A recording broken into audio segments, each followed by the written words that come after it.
En sus Biblias, en el capítulo 5, vamos a releer y sacar alguna lección de este relato ahora juntos. El apóstol San Juan está escribiendo y describiendo una situación que pasó aconteció un día muy especial. Dice: después de estas cosas había una fiesta de los judíos y subió Jesús a Jerusalén. ¿Después de qué cosas? Si ustedes van al capítulo 4 van a encontrar, allí está el caso de un noble del rey que vino a pedirle a Jesús que sanara a su hijo. Y él no creía. Jesús le dijo: si no viere señales no creeré. Y él dijo: desciende antes que mi hijo muera. Y dice: vete, tu hijo vive.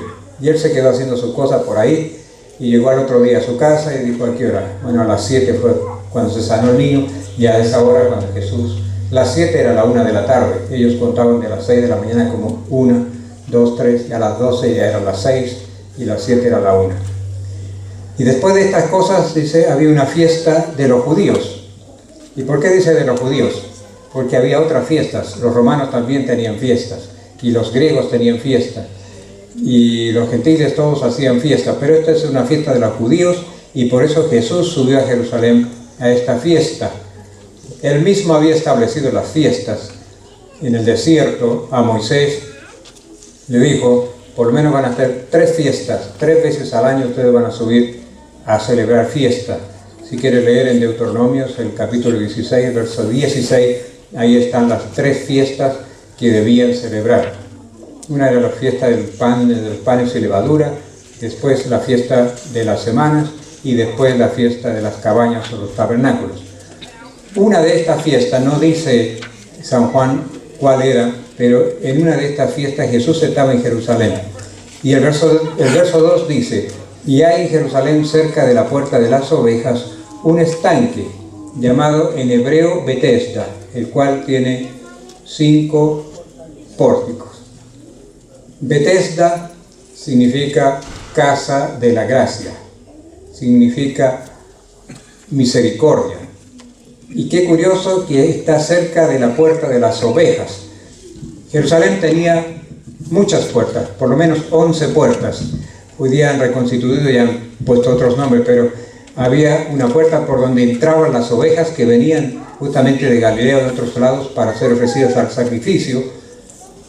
Y luego había una puerta más allá, que era la puerta del juicio, pero del otro lado estaba la puerta de la gracia. Entonces, todo esto sucede en una escena que podríamos verla desde un punto de vista espiritual, en que hay justicia, pero hay gracia y hay un cordero para el sacrificio. Y allí estaba un estanque que significa gracia o casa de misericordia. Esos estanques eran piscinas, eran albercas donde juntaban el agua para la ciudad. La gente venía a buscar agua ahí, en lugar de ir a los pozos. También solían bañarse en esa agua, y eran reservorios cuando había sitios en las ciudades. En fin, eran los lugares donde la gente acudía regularmente. Y en este lugar sucedía algo muy especial. Dice el versículo 3, en esto yacía una multitud de enfermos. ¿Cuántos? Una multitud. Cuando yo pienso en una multitud, me imagino miles. Y de hecho el hermano Juan dice que había centenares de personas que no podían, incluso algunos, llegar al lugar, porque había tanta gente que se reunía en ese lugar. Y algunos vivían, dormían allí, habían construido unos refugios, y dice el versículo que tenía 5 pórticos, habían hecho unos portales donde la gente se refugiara del frío en la noche, del calor en el día. Pero siempre había mucha gente, y cuando hay mucha gente me imagino que también estaban los vendedores de pupusas y de tortillas y de otras cosas, tratando de hacer su negocio. Bueno, no digo, si hubiera salvadoreños, ¿verdad?, iba a haber pupusas. Si hubiera chilenos, había empanadas, en fin. Pero siempre estarían allí los que hacen negocio con los sufrientes. Y cuando digo esto, me incluyo porque los médicos hacemos negocio con los que sufren. Ojalá sea para ayudarles. Entonces, en esta multitud de gente que estaba allí, había ciegos, cojos y paralíticos que esperaban el movimiento del agua. Y el versículo 4 dice: porque un ángel descendía de tiempo en tiempo al estanque y agitaba el agua, y el que primero descendía al estanque, después del movimiento del agua, quedaba sano de cualquier enfermedad que tuviese. ¿Cuánto cree que esto era cierto? Amén. Amén. Ya. No podía ser cierto. Y no podía ser cierto porque Dios no puede proveer un sistema de salud para solamente los más fuertes.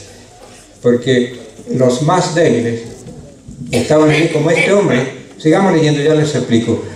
Y había allí un hombre que hacía 38 años que estaba enfermo.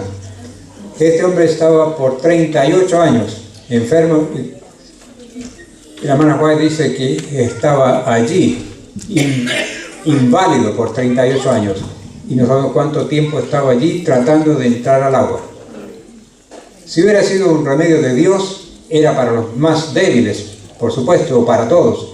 Pero aquí, cuando se revolvía el agua, todos corrían y pisoteaban a los que estaban tirados, que no se podían mover. Pasaban por encima y trataban de golpearse y morderse unos a otros con el asunto de llegar al agua. No dice la Biblia si alguien se sanó o no, pero el versículo 4, porque un ángel descendía de tiempo en tiempo, no es cierto. En mi Biblia de niño decía porque se creía que un ángel descendía de tiempo en tiempo. Y la hermana White lo dice en el Deseado de todas las gentes, si ustedes quieren leerlo, en el capítulo 21, y donde ella describe el caso este de Bethesda, y se creía, dice, en ciertos momentos se agitaban las aguas de ese estanque, y se creía que ello se debía a un poder sobrenatural, y que el primero que en él entrara después de que fueran agitadas las aguas, sanaba de cualquier enfermedad que tuviese. Creían, los judíos creían muchas cosas que no eran bíblicas. Ellos creían, por ejemplo, que la persona cuando moría, después de recién el cuarto día, se iba el alma de ellos. Y mientras tanto estaba su alma y podían despertar. Por eso cuando Jesús resucitó a Lázaro lo hizo al cuarto día, cuando ya, después del tercer día, cuando ya se había, según ellos, ido el alma, para demostrarles que no tiene nada que ver eso. Y su hermano le dijo: el Señor ya está descompuesto, ya está apesta.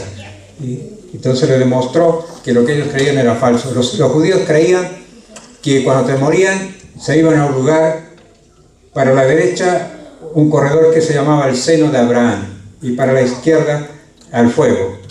Y por eso la historia de Lázaro y el rico que Jesús les contó, aunque no estaba hablando sobre el estado de los muertos, estaba hablando sobre otra cosa, pero él mencionó ese asunto porque ellos creían esa cosa. Los fariseos creían en la resurrección y los saduceos no creían ni en resurrección, ni en ángel, ni en espíritu.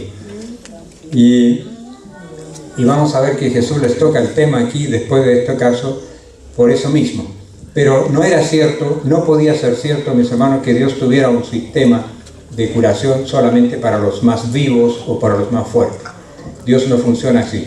La medicina de hoy te ofrece unas medicinas carísimas. Algunas cuestan $6,000 o $7,000. Si no fuera porque la gente tiene medical, jamás las podrían comprar. Y en los países donde la gente no tiene esos sistemas que pagan, tienen que comprarlo y no lo pueden. Solamente los más ricos. Pero Dios no funciona así. Dios tiene curación para todos, y yo les voy a decir que sí, Dios tiene curación para todos. Y entonces no era cierto. Se creía que un ángel descendía, pero allí estaban estos hombres, esta gente, centenares, por meses, por años, tratando de que se revolviera el agua y entrar el primero. Hermanos, en espera de un milagro. Y muchos morían ahí, no alcanzaban a llegar. Algunos eran traídos por amigos, pero cuando se movía el agua no tenían quien los llevara. Y este hombre, justo cuando Jesús, ahora versículo 6, cuando Jesús lo vio acostado y supo que llevaba mucho tiempo, ya llevaba mucho tiempo, le dijo, ¿quieres ser sano? El Señor le respondió al enfermo, no tengo quien me meta en el estanque cuando se agita el agua, y entre tanto que yo voy, otro desciende antes que yo. Y Jesús le dijo, levántate, toma tu lecho y anda. Mucho tiempo que estaba ahí. Y en Palestina, mis hermanos, en Jerusalén hay nieve cuando en invierno y el calor es fuerte en el verano. Yo me imagino a esta gente pernoctando en las noches de invierno. Este pobre hombre, la hermana White dice que cuando Jesús le dijo toma tu lecho y camina, era una estera, es decir, ¿qué sería? No era una cama, sino como una camilla. No, tampoco. ¿Cómo llaman ustedes donde duermen ustedes los campamentos, hombre? Catre. Ay, ¿quién lleva un catre en campamento? Ya.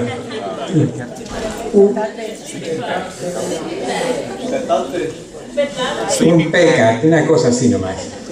Y una manta. Ella dice una estera. Pero nomás donde una lona donde duermes ahí y una mantita. Eso era todo. Y este pobre hombre en los inviernos pasaba el frío de la noche y tratando de encontrar un milagro. Hermanos, el Señor Jesús le viene con una pregunta medio extraña. Después que sabe que casi 40 años está enfermo, viene y le pregunta ¿qué? ¿Quieres ser sano?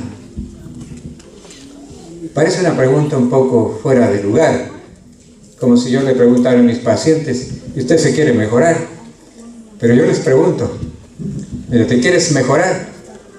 ¿De veras te quieres mejorar? Pero no me hagas perder el tiempo ni pierdas tu dinero. ¿Te quieres mejorar? ¿Sí o no?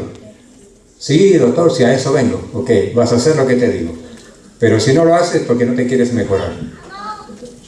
Y les digo, no por presunción, lo que yo practico es lo que dice el Espíritu Profecía. El hermano White dice, algunos médicos mandan a sus enfermos a otros países, a alguna fuente de un agua mineral para recuperar la salud, cuando en 9 casos de cada 10, si comieran en forma temperante, hicieran ejercicios de forma saludable, recuperarían la salud y ahorrarían sufrimiento y dinero. ¿En cuántos casos?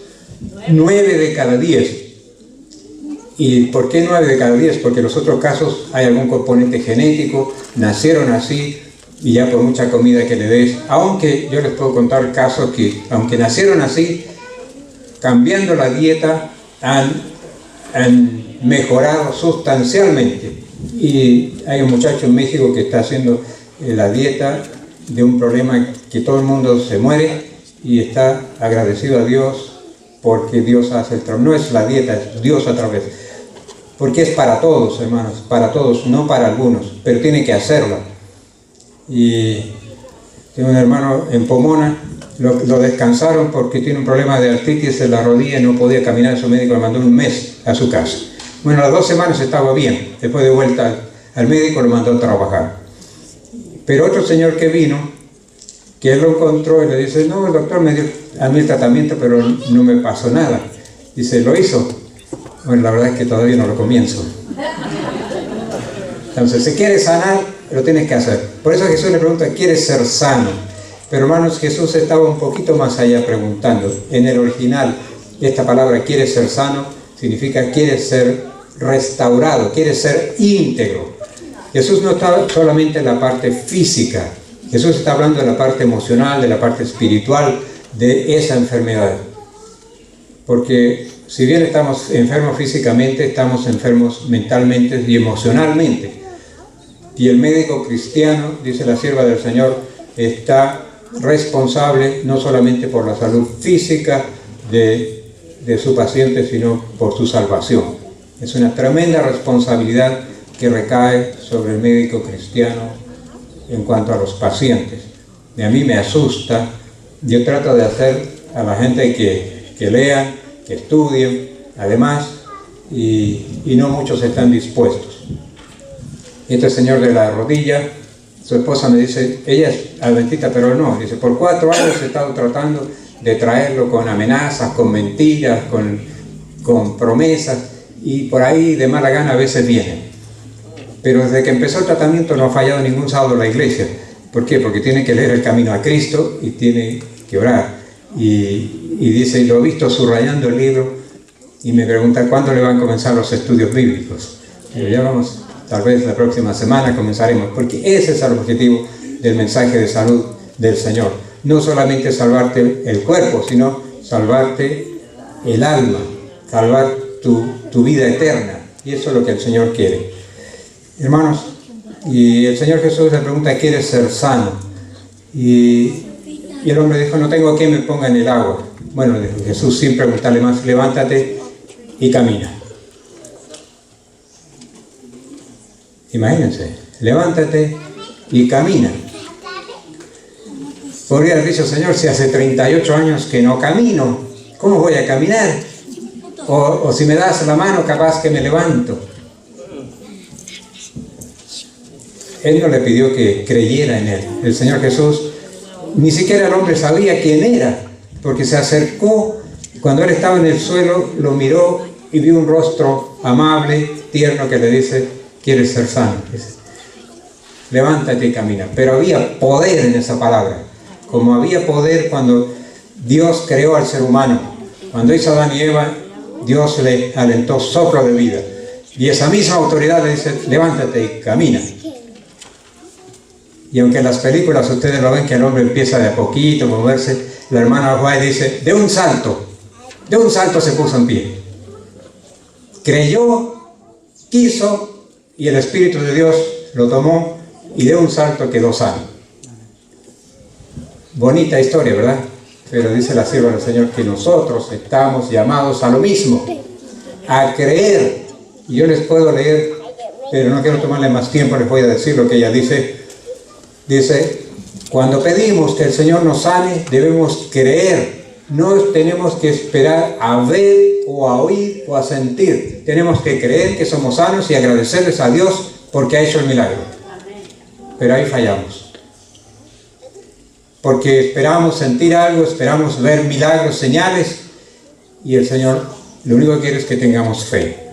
Hermanos, cuando oras tienes que creer que ya lo recibiste. Y eso a todos nos cuesta, pero ese es el mandato. Para que el Señor pueda actuar, tenemos que creer, y Él es el que nos da la fe. Y en este caso, este hombre creyó y salió caminando. Y después dice que era sábado aquel día. Bueno, ahí es toda una historia acerca del sábado, porque los judíos lo vieron a este hombre llevando su camilla el sábado. Era un día de fiesta, había mucha gente estaba yendo al templo el sábado y lo ven a este hombre con un atadito al hombro. Y vienen los fariseos y dicen, ¿a dónde vas con eso? ¿Qué haces? ¿Quién te dio permiso? Y él dice, bueno, el que me sanó, él mismo me dijo, toma tu lecho y vete a tu casa. ¿Quién fue? No sé. ¿Por qué no sabía? Porque cuando el hombre se agachó a recoger su camilla para caminarse e irse, y se dio vuelta para agradecerle a su sanador, ya el Señor no estaba. El Señor no estaba buscando los aplausos ni quería hacerse dado a conocer, porque cualquier cosa también en sábado iba a incitar más el enojo, el odio de los judíos, y iban a abreviar su misión. Entonces el Señor se caminó y el hombre no lo vio. Había tanta gente que no supo quién. Le preguntaron, ¿quién te dijo eso? No sé. Pero ellos sabían quién era. Pero vamos al versículo 14. Este hombre era judío y la ley de Moisés decía que cuando una persona se recuperaba de la salud, recuperaba su salud, tenía que ir al templo a ofrecer su ofrenda, y el sacerdote era el que daba la certificación de estar sano. Y este hombre vino al templo a dejar su ofrenda, y dice el versículo 14, después le halló Jesús en el templo. Le halló Jesús en el templo. Qué linda experiencia, hermano. El Señor quería encontrar a este hombre y lo fue a encontrar al templo. Algunas personas quieren venir al templo cuando necesitan algo, pero la Biblia dice que tenemos que venir a dar nuestra ofrenda y nuestra gratitud. Pero cuando queremos encontrar al Señor, el Señor nos quiere encontrar aquí. Y hay muchos que no vienen porque aquí hay muchos pecadores, somos todos hipócritas y no vienen. Es como si yo estoy enfermo y digo no voy a ir a la emergencia porque allá están todos enfermos. Pero justamente el hospital es para eso y la iglesia es para eso. Es para los que están enfermos de pecado y necesitan a Dios. Y Jesús lo halló en el templo, pero le dijo algo: mira, has sido sanado, no peques más, no sea que te venga una cosa peor. ¿Cuál era la enfermedad de este hombre? ¿Por qué Jesús le dijo, no peques más, no sea que te venga una cosa peor? Los judíos creían que todas las enfermedades eran castigo de Dios, especialmente la lepra. Y si alguien se enfermaba, lo condenaban, pero no siempre es así. Y hoy en día, mis hermanos, las enfermedades que más matan gente, como el cáncer, la diabetes, las enfermedades cardiovasculares, ninguna de esas es contagiosa ni hereditaria. Y yo podría decir, le digo a mis pacientes, no peques más, porque te va a venir una cosa peor. Y muchos han seguido y se han muerto, y el Señor no nos sana muchas veces porque vamos a hacer lo mismo. Cuando nosotros no seguimos los postulados de Dios en la alimentación o en el estilo de vida, estamos pecando contra Dios, violando sus leyes. Y cuando nos enfermamos a causa de eso, Dios no va a hacer milagros. Lo dice la sierva del Señor, Dios no hará ningún milagro para aquellos que a sabiendas se enferman. ¿Y qué hacemos nosotros? Nos convertimos del mundo a Cristo y traemos las costumbres del mundo y las comidas del mundo. Un hermano que se hizo allá en mi tierra se bautizó, es adventista, después fue a visitar a unos familiares. En Chile hay mucha costa, 4.000 kilómetros de costa y hay mucho marisco. Y los familiares sabían que a él le gustaba el marisco, entonces cuando llegó le hicieron una sopa de mariscos, de esas cosas, de todo lo que hay en el mar. Entonces él llegó contando y dice, yo como ahora soy adventista, le dije que no como mariscos y me tomé el caldito nomás. Hermanos, no podemos traer las costumbres del mundo a la iglesia. Tenemos que cambiar, tenemos que obedecer lo que la sierva del Señor recibió a través del Espíritu y lo que la Biblia dice para estar sanos. Por eso le dijo, no peques más, no sea que te venga una cosa peor. ¿Cuál era el problema de este hombre? Este hombre tenía un problema igual que ese que bajaron en Capernaum, ¿se acuerdan? Por el techo, paralítico. Las enfermedades que paralizaban a la gente en ese tiempo eran enfermedades contagiosas y en este caso los estudiosos bíblicos dicen que era una enfermedad llamada sífilis, una enfermedad de transmisión sexual y que hoy se trata con antibióticos. Nomás le damos una inyección de penicilina, procaína y 48 se acaba, se muere la bacteria. Pero en ese tiempo no había penicilina. La penicilina hace todavía ni 100 años que se descubrió, recién al año 45, 1950, comenzó la penicilina, el primer antibiótico. Y estamos hablando de 2000 años atrás. La gente se infectaba y esta enfermedad, hermanos, te contagias y al comienzo te da unos poquitos síntomas y te das cuenta que la tienes, después se pasa, aparentemente, 10 años más tarde te empiezan a aparecer otros síntomas que también se acaban, y después unos 20 años empiezan a aparecer más síntomas. Tiene un periodo primario, secundario y terciario. La sífilis terciaria, ya después de 20 o 30 años, finalmente el microbio, como no ha sido muerto por antibiótico, se queda en los centros motores del cerebro y la gente se empieza a paralizar. Y este hombre empezó a perder la fuerza de los brazos, de las piernas, finalmente no puede moverse, después ya tiene dificultad respiratoria, finalmente su corazón termina por paralizarse y muere. Y es muy dolorosa y triste su enfermedad. Y este hombre tenía esa enfermedad igual que el otro, porque el que bajaron por el techo, la diferencia era que el que bajaron por el techo reconocía su enfermedad y su pecado, y lo único que quería era morir perdonado. Por eso el Señor Jesús le dijo, hijo, tus pecados te son perdonados. Y al otro le dijo, ¿quieres ser íntegro? ¿Quieres ser perdonado? ¿Quieres ser restaurado? Jesús te ofrece las dos cosas. Y a los dos los sanó, pero esa era la enfermedad que tenían. Hoy no tenemos, esa enfermedad podría ser el AIDS de hoy día, y del SIDA de hoy. Pero la gente tenía remordimiento sabiendo su culpabilidad, como los de hoy también. Hermanos, pero Dios no te pregunta, ¿por qué estás enfermo? Nomás que quieres ser sano. Y hoy, aquí entre nosotros, hay muchos que estamos como este hombre, esperando un milagro. Quizás por muchos años usted ha estado esperando que algo suceda en su vida para liberarse de algún problema, de alguna culpabilidad, un sentimiento de culpa, de algún remordimiento del pasado. O alguien que está esperando algún milagro para ganar la victoria sobre una tendencia, una inclinación inmoral o alguna adicción. Hermanos, el Señor está tan dispuesto a sanarnos hoy como estuvo hace 2000 años y nos ofrece hoy la sanidad tanto física como espiritual. Pero Él está interesado en nuestra salud emocional. Y aunque tu dolor sea por la pérdida de algún ser querido, por la ingratitud de alguna persona, pasamos recién el Día de las Madres, yo sé que hay muchas madres que lloraron por la ingratitud de sus hijos. Dios entiende todos los dolores, mis hermanos. El Señor Jesús está contigo, a tu lado, dispuesto a responderte. No te dejes que el diablo te diga: no tienes esperanza, no hay para ti oportunidad. Dios puede hacer milagros de cosas que nosotros pensamos que nunca iba a suceder. Y ustedes tienen historias de cómo vivieron algunos perdidos y el Señor de allá los llamó y los trajo a su salvación. Ese poder, el que sanó a esta gente, está dispuesto hoy, hermanos, está dispuesto hoy para nosotros. El sábado es un día especial de comunión con el Señor. Lo celebramos porque venimos a encontrar al Señor. El Señor quiere que nos regocijemos en su compañía.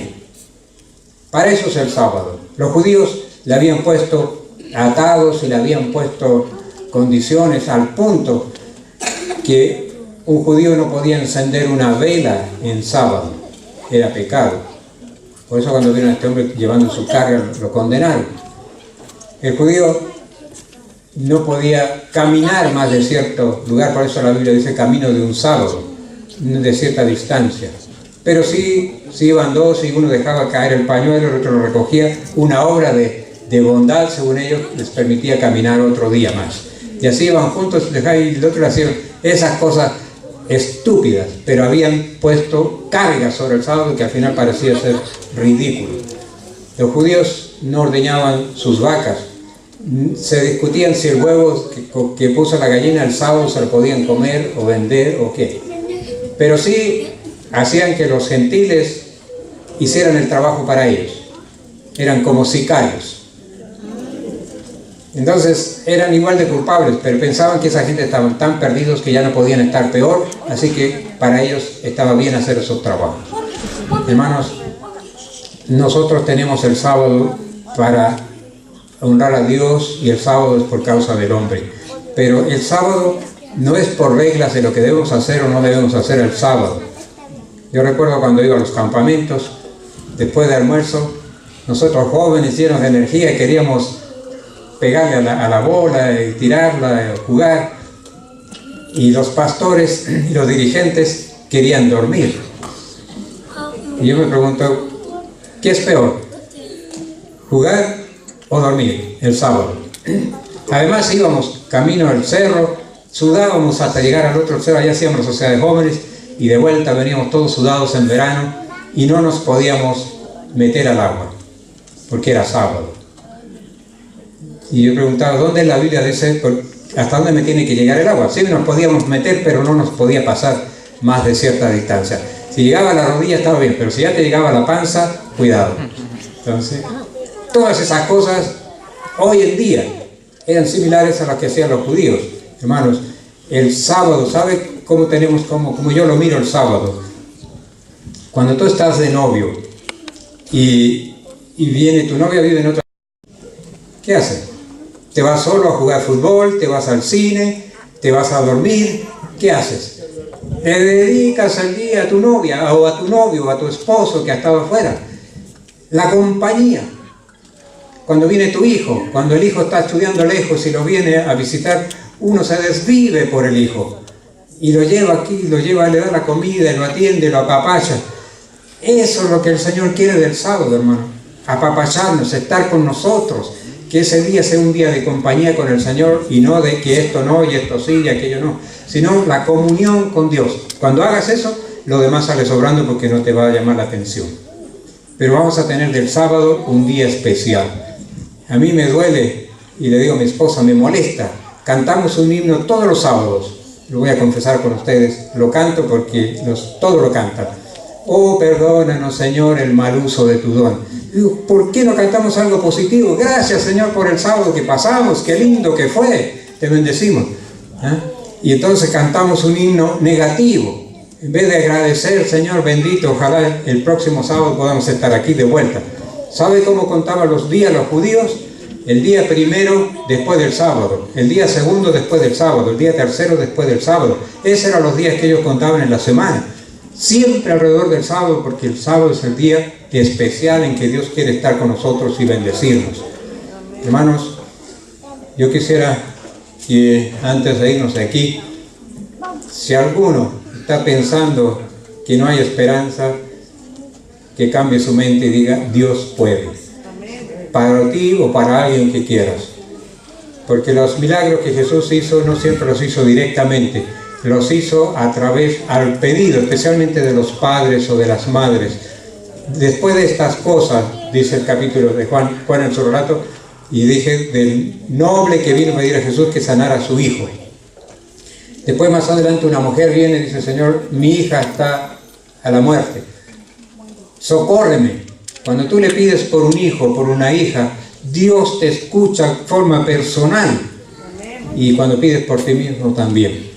Hermanos, nosotros tenemos problemas porque no alcanzamos a entender que la presencia de Dios es lo que necesitamos para ser libres de todos los problemas, de todas las tentaciones. Y luchamos contra las tentaciones y contra las adicciones porque simplemente no creemos que Dios puede. Y Dios puede obrar el querer en nosotros como el hacer, porque a veces no queremos hacer las cosas, en el fondo nos gusta lo que estamos haciendo. Y Señor, líbrame de la tentación de mirar el fútbol el sábado, pero estoy pensando a dónde voy a mirar el partido que juega México con Estados Unidos.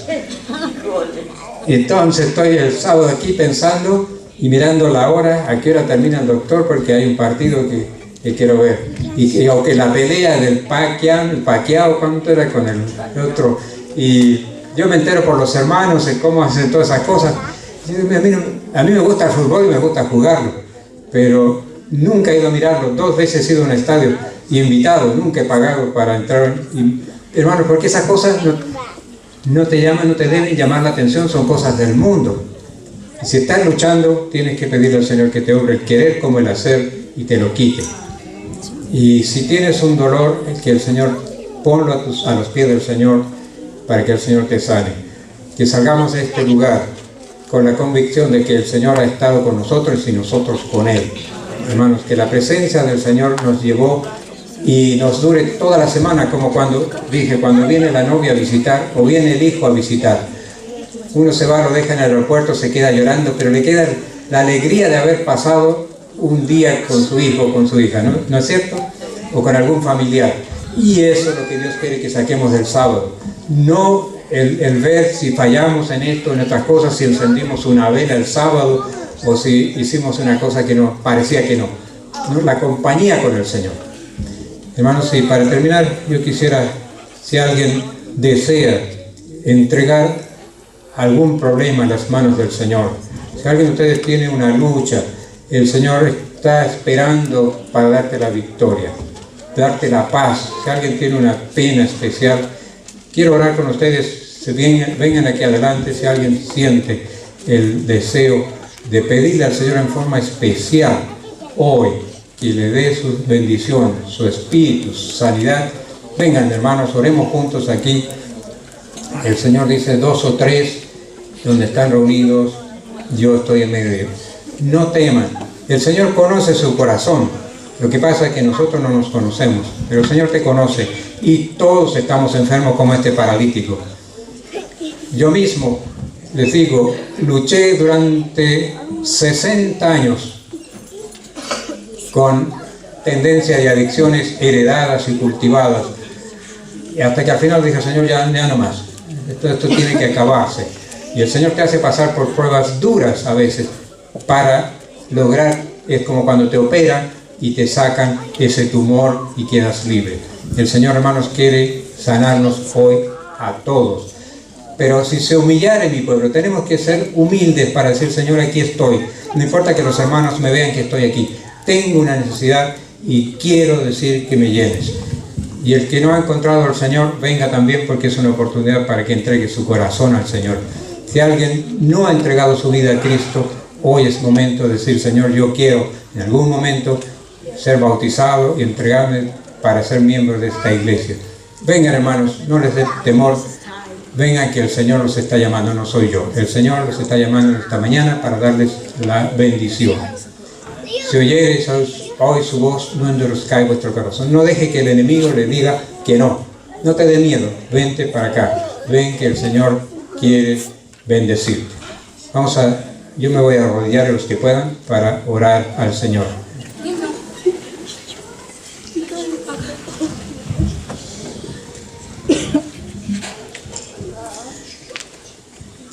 Nuestro Dios y nuestro Padre bendito, que tu moradas en las alturas de la eternidad de los cielos, pero sin embargo has prometido estar con el quebrantado y humilde de corazón. Te alabamos, Señor, te damos gracias por tus misericordias y por el privilegio de estar aquí ante tu presencia, pidiendo, Señor, perdón por todas nuestras faltas y debilidades, pidiendo la unción de tu Espíritu Santo para ser libres de aquellas adicciones, de aquellas tendencias, de aquellas propensiones inmorales o antinaturales que traemos heredadas o cultivadas. Padre, también venimos con enfermedades físicas. Hay gente que sufre de problemas como aquel paralítico de los nervios, de los músculos, de los tendones. Otros sufren de diabetes, de artritis, de cáncer. Padre, cualquiera sea la enfermedad, rogamos en esta hora, en este minuto, que tu Santo Espíritu descienda sobre esas personas, sobre nosotros, y nos unjas con tu poder y con tu sanidad. Padre, como lo has hecho con el paralítico en el pasado que hemos leído, hazlo con nosotros, danos fe para creer que cuando hemos pedido, tú nos darás la bendición, y como dice de tu sierva, la recibiremos en el momento que más la necesitemos. Pero que podamos creer, Padre, en tu poder y en tu misericordia, creer que te interesas en nosotros tanto que sabes cuántos cabellos tenemos en nuestra cabeza, cuántas son nuestras células, cuáles son nuestros pensamientos, cuáles son nuestras luchas. Todo está abierto y desnudo ante tus ojos de amor y misericordia. Señor, aquí estamos delante de ti, aquí está tu pueblo, pidiendo tu bendición. Que este sábado sea un sábado de alegría para todos, de comunión contigo, de regocijo, de saber que tú estás con nosotros, que nos vienes a visitar como un ser querido, un familiar amado que quiere pasar un día con nosotros. Señor, que al término del sábado podamos glorificarte, agradecerte por las horas santas que hemos pasado en adoración y en meditación. Gracias por escucharnos, Padre. Gracias por tu respuesta. Toma estas almas, tus hijos, sus corazones, sus dolores, Padre, sus amarguras, sus alegrías también. En tus manos nos entregamos. Solamente los méritos sagrados de nuestro Señor Jesús, a quien damos la honra y la gloria para siempre, lo pedimos y agradecemos. Amén. Amén. El Señor les bendiga, mis hermanos. Ha sido un privilegio estar aquí. Feliz sábado.